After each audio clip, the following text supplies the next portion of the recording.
So the next thing I got to be able to do is make an expected frequency table.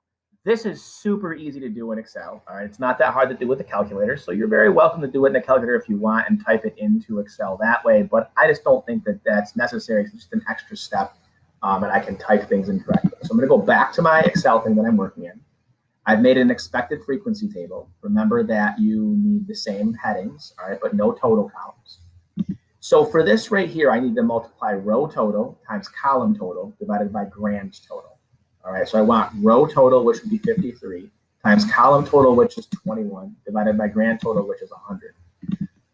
I can type in 53 times 21 divided by 100, okay? But what I want to do is I want this to use the numbers that are there in case I realize in a day that I counted something wrong. I want this to automatically update. I don't want to have to come back in here and do it again. So I'm going to show you how to make formulas where it actually multiplies the numbers in those cells in case they change. All right. So I'm going to hit equals. And then I'm going to tell it I want to multiply 53. So I'm going to hit that. And then I'm going to hit times. So shift complete. Then I'm going to tell it I want to multiply by this. Okay. And then I'm going to tell it I want it to divide it by. So backward slash right next to the shift. And then I'm going to tell it to divide it by 100. And I'm going to hit enter. All right, and it does my expected frequency. Now yours might have more decimals. I think I have it set to 2 decimals. All right, I'm gonna do the same thing for each one. So then this is equals 53 times 29 divided by 100. This one is equals 53 times 50 divided by 100. This one is equals 47 times 21 divided by 100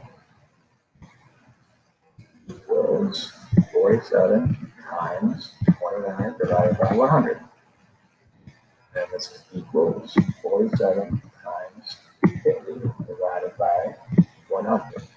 Okay, so those are my expected frequencies. I'm going to make this look nice. I'm going to center those.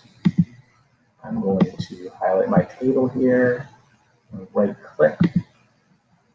Go to format cells, outside, inside, so it puts little things on there for me. Okay, there's my expected frequencies. Now, if you have massive amounts of decimals, all right, I also don't have an even number of decimals. I just am going to highlight those 6 things right there. And in your home menu, right here, this messes with the 2 decimals. All right, if I hit that one, it gives me more decimals. If I hit this one, it gives me less decimals. Okay, I'm just going to make them all have 4 decimals. Okay. If you want to go through, you can take each one. So I want to make everyone have 3 significant figures, which probably is a terrible idea. I'm going to go through and make everything have 3 significant figures. So I'm going to shorten that decimal by 1. The arrow to the right tells you the decreased decimal. That's increased decimal. So I don't want that extra decimal there. I don't want that extra decimal there. And I don't want that decimal there. All right. So now every one of those has 3 significant figures. All right. So there's my expected frequency table. The nice thing about this is, let's say that I go back and realize, oh man, I counted these wrong.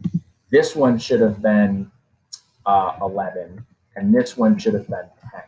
You notice that these updated automatically down here, all right?